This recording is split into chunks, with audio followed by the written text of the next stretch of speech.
Hello friends, आज हम एक इंटरेस्टिंग कॉन्सेप्ट पर बात करेंगे। क्या हर कैलोरी जो हम खाते हैं क्या वो एक बराबर होती है, एक समान होती है? डाइटिंग को लेकर ज़्यादातर लोग का ये कॉन्सेप्ट होता है कि जो भी वो कैलोरी खाते हैं वो एक बराबर होती है। हर चीज़ों में कंपैरेटिव एनालिसिस करते हैं कि 100 ml अगर कोल्ड ड्रिंक 40 कैलोरी दे रही है और 100 ml फ्रूट जूस अगर 40 कैलोरी दे रहा है तो दोनों एक बराबर है। हम कोल्ड ड्रिंक पिए या फ्रूट जूस पिए, बात तो एक ही है। लेकिन ये कॉन्सेप्ट पूरी तरह से गलत है, क्योंकि हर कैलोरी की अलग वैल्यू होती है। हर कैलोरी किस तरह का न्यूट्रिएंट साथ में लेके आती है, किस तरह के विटामिन मिनरल साथ में लेके आती है, किस तरह के फाइबर्स और किस तरह का प्रोटीन कॉम्पोजिशन उसका होता है, ये सब चीज़ों पर डिपेंड करता है कि उसको खाने के बाद हमारा वजन बढ़ेगा या कम होगा। यदि हम 1000 कैलोरी करके दिन भर में खाली सिर्फ शुगर खा रहे हैं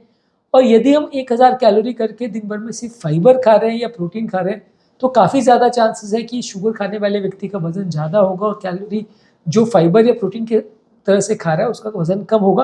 क्योंकि जो व्यक्ति शुगर खाएगा 1000 कैलोरी का, डेफिनेटली उसको 1000 कैलोरी खाने के बाद भी उसकी भूख नहीं मिटेगी, क्योंकि शुगर का प्रॉपर्टी ये होता है कि जब वो बॉडी में जाता है तो बहुत जल्दी शुगर लेवल बढ़ता है, बहुत जल्दी कम हो जाता है और उस व्यक्ति के लिए अपना फास्टिंग और शुगर लेवल्स को मेंटेन करना बहुत ज़्यादा मुश्किल होगा, अपनी भूख को कंट्रोल करना बहुत मुश्किल होगा। क्योंकि 1000 कैलोरी खाने के लिए एक अंदाज आप मान के चलिए कि 4 से 5 मिठाई भी अगर आपने खा ली डिसेंट साइज़ की, तो 1000 कैलोरी तो उसी में हो जाएगा। एवरेज एक डिसेंट साइज़ की मिठाई में लगभग 150 से 250 कैलोरी तक होती है। तो 4 मिठाई या 5 मिठाई अगर आपने एक दिन भर में खा ली तो आपका 1000 कैलोरी हो गया। वहीं 1000 कैलोरी अगर आप फाइबर्स के टर्म में बात करें या प्रोटीन्स विटामिन के टर्म में बात करें, ऐसे हेल्दी फूड प्रोडक्ट के टर्म में बात करें, तो बहुत ज़्यादा मात्रा में यानी कई गुना ज़्यादा मात्रा में आप उतनी चीज़ों को खाएंगे तो आपको कैलोरी इतना मिलेगा। अगर मान लीजिए सेम भी है, अगर मान लीजिए हम ऐसे इक्वेट करते हैं कि 100 ग्राम एक चीज़ में उतना ही कैलोरी है जितना 100 ग्राम प्रोटीन में या 100 ग्राम शुगर में या 100 ग्राम कोई कार्बोहाइड्रेट वाली चीज़ में उतनी कैलोरी, तो भी इसमें ज़मीन आसमान का फ़र्क ये पड़ेगा, क्योंकि शुगर या सिंपल कार्बोहाइड्रेट वाली चीज़ों को या ग्लूकोज वाली चीज़ों को खाने के बाद आपकी भूख बिल्कुल नहीं मिटेगी, आपको बार बार भूख लगेगी। और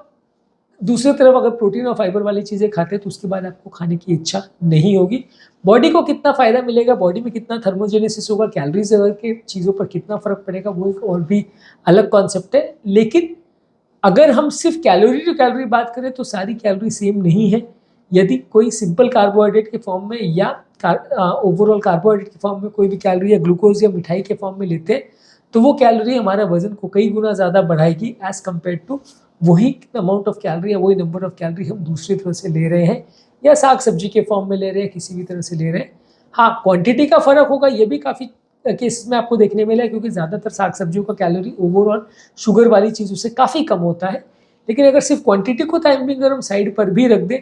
तो भी बहुत ज़्यादा फ़र्क है दोनों चीज़ों में। इसलिए हर कैलोरी जो हम खाते हैं वो सेम नहीं है। प्रोटीन अगर हम 1 ग्राम अगर जलाते हैं तो 4 किलो कैलोरी मिलता है, वहीं कार्बोहाइड्रेट भी अगर हम 1 ग्राम जलाते हैं तो 4 किलो कैलोरी मिलता है।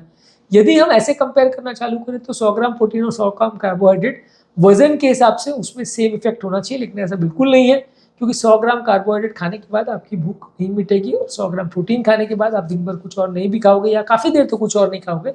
तो भी आपका काम चलता रहेगा। तो एपेटाइट कितनी कम होती है या भूख कितनी ज़्यादा मरती है, इस पर काफ़ी चीज़ें डिपेंड करती है। इसके अलावा जो भी फाइबर वाली चीज़ होती है वो आपको भूख ज़्यादा कम करती है, उसको पाचन करने में कई घंटे लग जाते हैं, जबकि सिंपल कार्बोहाइड्रेट तुरंत बॉडी में जाता है, तुरंत अब्जॉर्प्शन होता है, तुरंत वो निकल जाता है। तो वो बहुत फास्ट एक्टिंग चीज़ है, इसलिए बार बार उसको खाने की इच्छा होती है, क्योंकि जैसे ही आप उसको खाते हो थोड़ी देर के अंदर वापस उसका इफेक्ट चला जाता है और फिर से भूख लगने लग जाती है। जबकि फाइबर और प्रोटीन वाली चीज़ों को पचाने में बॉडी को बहुत टाइम लगता है, तो जब आप इन चीज़ों को खाते हैं तो कई घंटों तक आपका पेट भरा हुआ महसूस होता है और आपको कुछ और खाने की इच्छा नहीं होती है।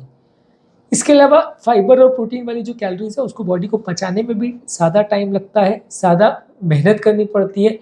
कई घंटे एक्स्ट्रा टाइम लगता है, जो कि आपकी मेटाबॉलिक प्रोसेस को ज़्यादा देर तक एक्टिवेट करता है। इससे भी आपको वजन कम होता है। एक चीज़ होती है जिसे बोलते हैं थर्मोजेनिक इफेक्ट ऑफ फूड, यानी किसी पर्टिकुलर चीज़ को पचाने के लिए बॉडी को एंजाइम्स या मेटाबॉलिज्म कितनी बढ़ानी पड़ती है, यानी खुद बॉडी को कितनी कैलोरी खर्च करनी पड़ती है किसी खाद्य पदार्थ को पचाने में। तो फाइबर और प्रोटीन टाइप की चीज़ों में ये देखा गया है कि ये तरह की चीज़ों को जब हम खाते हैं तो जितनी कैलोरी हमको देते हैं उससे ज़्यादा कैलोरी बॉडी को लग जाती है इनको पचाने में। इनको पचाने के लिए जो हार्मोन और एंजाइम्स और पूरा मेटाबॉलिज्म को ऊपर नीचे करना पड़ता है, वो सारी चीज़ों को बॉडी को मैनेज करने में इससे ज़्यादा कैलोरी लग जाती है। तो ये सारी चीज़ों का एक्चुअली में थर्मोजेनिक इफेक्ट होता है, यानी इन चीज़ों को खाने के बाद आपकी बॉडी उल्टा कैलोरी लूज करती है गेन करने के बदले। तो ये खाद्य पदार्थों में भले नंबर ऑफ कैलोरीज आपको ऊपर से सेम दिखाई देंगी, लेकिन उनका थर्मोजेनिक इफेक्ट होने की वजह से इनको खाने के बाद आपका वजन कम होगा, बढ़ेगा नहीं। इसके अलावा जो भी खाद्य पदार्थों में न्यूट्रिएंट की डेंसिटी है, भले वो थोड़ी कैलोरी सेम दे रही है या ज़्यादा भी दे रही है, लेकिन विटामिन और मिनरल्स उसमें पर्याप्त मात्रा में मिल रहे हैं, तो लो न्यूट्रिएंट वाले फूड से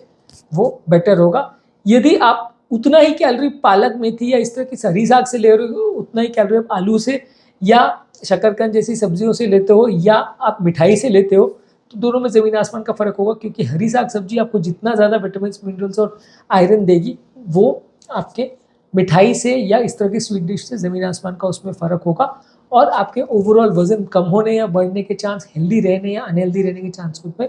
बहुत ज़्यादा फर्क पड़ जाएगा। तो बेसिकली आज की एग्जांपल से आपको ये समझने की आवश्यकता है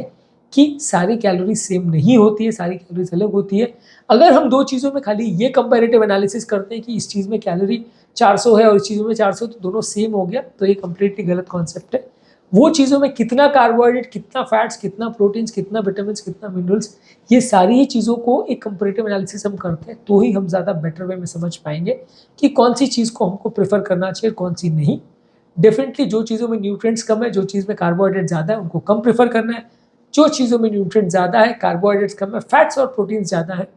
विटामिन ज़्यादा है, मिनरल ज़्यादा है और फाइबर ज़्यादा है, उनको पसंद करना है। फैट्स के मामले में भी काफ़ी कंट्रोवर्सी है। फैट्स में लोगों को हमेशा ये लगता है कि क्योंकि हम फैट ज़्यादा खा रहे हैं, तो उसमें 1 ग्राम में 9 कैलोरी लग रहा है, कार्बोहाइड्रेट में 1 ग्राम में 4 कैलोरी मिल रहा है, तो हम कार्बोहाइड्रेट को प्रेफर करेंगे, फैट को नहीं खाएंगे। लेकिन इसमें भी एक कैच है, फैट्स को बॉडी को पचाने में काफ़ी ज़्यादा टाइम लगता है। यदि आप एक हेल्दी फैट को खाते हैं, तो इनफैक्ट कीटो डाइट वगैरह के कॉन्सेप्ट में आप देखोगे कि इसको खाने के बाद आपका वजन कम होता है। जब आप 80% डाइट में फैट खाते हो और कार्बोहाइड्रेट्स को 10-20% पे कर देते हो, तो इसको खाने के बाद उल्टा आपका वजन कम होगा। भले वो 1 ग्राम में आपको 9 कैलोरी दे रहा है, यानी वो 1 ग्राम में आपको जितना कार्बोहाइड्रेट दे रहा है उसका डबल से भी ज़्यादा कैलोरी दे रहा है, लेकिन उसके बावजूद भी वो आपके पेट को बहुत ज़्यादा देर तक भरा महसूस कराएगा, क्योंकि उसको पाचन करने में बॉडी को ज़्यादा टाइम लगता है। और कंपेरेटिव आप एनालिसिस करो कि आप 100 कैलोरी का फैट खा रहे हो और 100 कैलोरी का कार्बोहाइड्रेट खा रहे हो,